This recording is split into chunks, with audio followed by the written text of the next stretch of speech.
And with us today, Josh, we have Jack and Sharon Wallace. Wallaces, thanks for being here with us. Appreciate it. Thank you. Good to be here. Now, I always like it when you guys post one of your pictures and it's like, who shot it better? You know, they're both like in the vitals there. Who's got the line? Who didn't get the line? Are you guys competing every time you go out there? I would imagine. Every single time. Yeah, we take a lot of notes, and we're keeping track of our yardages and how far off we are in our different game plans, target to target. And every now and then, I'll just say, "All right, this one's for absolute championship of the world." Yes. So, and we do that a bunch, and then every now and then she kind of tricked me the last time we played it because I messed up and I went first, and it was. Honestly, it was a turkey. It was a turkey. And so I called lower. The turkey's the only target I run lower on. So I called lower 12, and I shot the lower 12, and I thought, I got her. She's dust. And I wasn't even paying attention. Her bow went off, and I thought, oh, God, she was way high. Oh, she 14'd it. So, I mean. Yes. So I wouldn't tell anybody about that, but I just kept that on the down low. So for the record, Sharon is the current world champion. Yeah. Until the day. We're going to play again here in a couple hours. We're always doing that just to keep it, keep our fire going and just be competitive. Well, I got to imagine that's a unique dynamic that you wouldn't have otherwise. Like, I don't know if there's days where you're practicing, you may practice alone. Tell me about the difference between practicing alone versus practicing together. Boring. A lot of people would find it tough to get out there and do the work that you have to do if you want to be at a particular level for whatever class you're shooting in. And I got to say, I always told friends of mine, competitors, man, if I ever ran into a girl that was willing to practice and was a competitive female, serious about 3D, I think I could really, really help her. And then here she is. And so it's neat to be able to be out there because, she can judge and she can shoot. She shoots a strong shot. And so it's neat to be out there, shooting. And like she said, now we're playing Reinhardt's, we're practicing IBO. If I can shoot one inside out, I'm like, 12, gotcha. It's neat. It's fresh and crisp and kind of keeps the fire going. That's awesome. But if we have to practice by ourselves, we just stay in the same mindset. You just try and put yourself in that position. You need this 11 or you need this 12, and you just sometimes have to practice by yourself and just keep yourself in that mindset. But it is a lot more fun shooting together. Well, Jack, for some people watching this who may not know, tell them your story about your accident that almost wrecked everything. I am 44, and I've been shooting for like 37 years. And it took me a long time before I ever won my first major tournament, I think I turned pro when I was 19. I was runner-up for Rookie of the Year. And the next year, I won the season opener, and things started well. I won Shooter of the Year in 1996 in the pro class. I had to shoot off one of my archery heroes was Randy Ulmer, and it was pretty cool. That's really what got me my big start going. Took me a while to really kind of get my groove and get my consistency where I wanted. And 01 was a great year for me. 02, I'd won like 4 or 5 tournaments. I'd set the ASA record. I think I shot 48 up. Wow. And in those 20 targets, unknown yards, I shot the opening day. I shot 16 12s. 2 8s and 2 10s. Wow.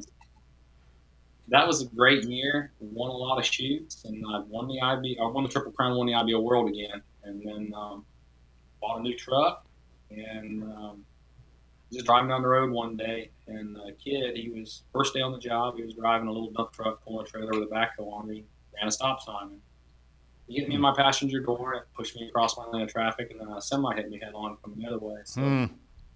It's what tore my right bicep off and why that's all scarred, and it broke my wrist on the side, and I had glass cut through this eye, and they did a super good job fixing it up. I broke the hip on the left side and everything. the physical recovery I got to be happy about. It physically I recovered well and quick, but mentally not so much, because I finally thought I'd learned how to win and how to compete, and I just went in the downward spiral for a good long while after that, just constantly wanting to change equipment and switch equipment and blame things that weren't to blame, and that affected me for a long time until I finally just kind of seen the light and tried to start making a turn. And then of course along comes Sharon, and a lot of things changed, and I kind of had to rebrand. I tested different bows, shot different bows, and I wanted to find a real home, and I absolutely found that with PSE, and it was just like night and day. Things switched and started really being competitive and winning again, and just very thankful, very happy with the recovery, and then kind of getting out of my own way mentally, and just super thankful for our sponsors, and too many to list, but companies like PSE and Black Eagle and True Ball, Excel. It's just incredible story. Every time I hear that, when you described the injuries that you went through, I just can't even imagine that. And people notice that when you shoot, how you start your shot process, you come to full draw, you kind of have the bow up high and you bring it down, and like, what's he doing? But that's part of because of your injury. Yeah, there's people that question different things that we might do and wonder why, and it's not we're just trying to be goofy or we don't know how. Sometimes you have to do certain things, just like Sharon, she has a pretty bad injury with a broken collarbone when she got thrown off of a horse, so she has a different kind of draw, but there's things that sometimes if you've got an issue or a limitation, you just I had no idea how bad his accident was till he showed me the pictures a few years ago, and I just no kidding. I almost footing. I couldn't believe that he actually lived through it. Yeah, it's unbelievable.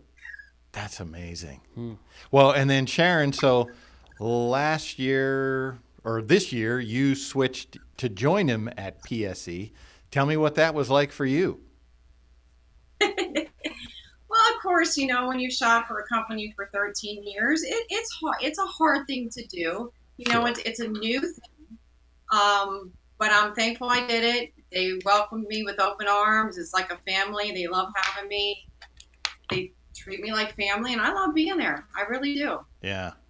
It just seems, I don't know. I don't know what it's like to be in your situation, but it just seems more natural to see you both wearing the same jersey rather than different ones. It makes sense. It's the right thing to do, but the timing had to be right. Everything had to be right for everybody involved, and I was super happy for her because there's so many different models at PSE. There's so many different let-off options and just configurations and geometries. It doesn't matter if we're talking 3D or if we're talking indoor target bullseyes or hunting. I mean, they're just it's a great company, and there's some great people behind it, and a lot of great work going on. Yeah. Sharon, what would you say so the unknown, there's always the unknown versus known business.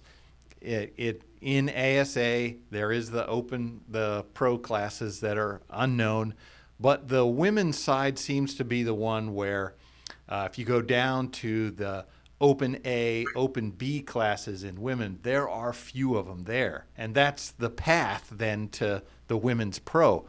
What do you say to women that you meet along the way, women archers, about, this is the way, this is what you should be doing. Come out here, what kind of encouragement, what do you tell those women?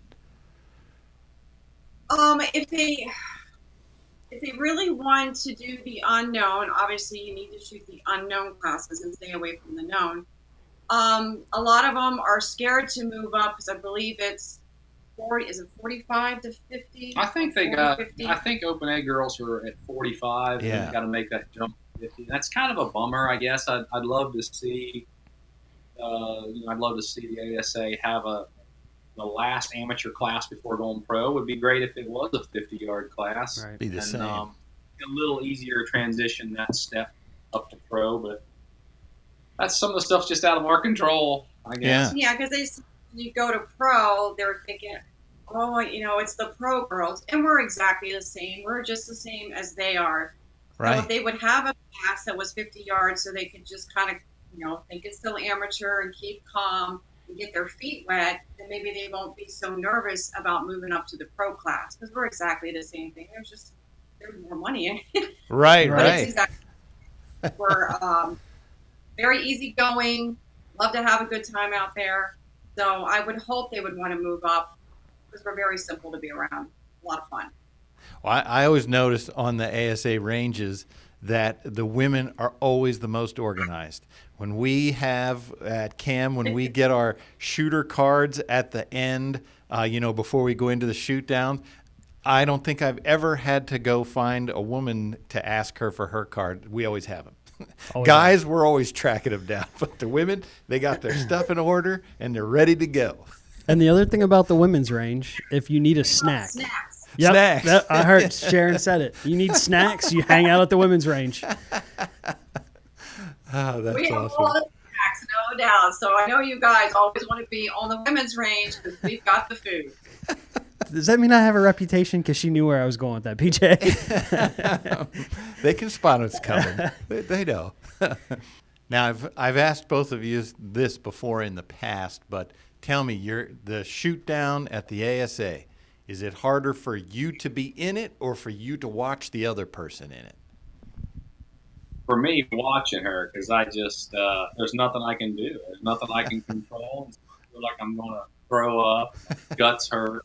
I'm like, in mind, I'm screaming at her, trying to tell her what to do, and keeping my fingers crossed and hoping at the same time. So for me, watching her. How about And it's you, the same. Sharon? Yeah, it's exactly the same for me. I'm calm when I'm shooting out there, but when I watch him, I am just a mess. And you guys have seen it. You've watched me, the camera be on me, and I feel like my stomach is just in knots, and I'm just praying that he shoots well and makes good decisions. And so, absolutely watching him shoot. Well, you're thinking, you're watching your loved one out there. You're thinking and thinking. Your mind's racing. But when you're out there in the shoot-down round, you got a job to do, and you're busy, and it's kind of moving fast. So your mind's occupied. Not when you're sitting there in a chair. It feels like the shoot-down round takes forever to watch. I always love finding each of you when the other is in a shoot down, just to watch how you react, because it's always entertaining. It is very entertaining. That one picture you got with me tearing up when he was doing his final Augusta, that is by far one of my favorite pictures. I'm even starting to get choked up. One of my favorite pictures of all time. Yeah. That was one of the favorites I took. And it was I was just shooting. I was like, oh, looking through the lens. I was like, hey, there's Sharon over there. If I move over here, oh, perfect. Just one of those things that happens. Yeah, I love that photo.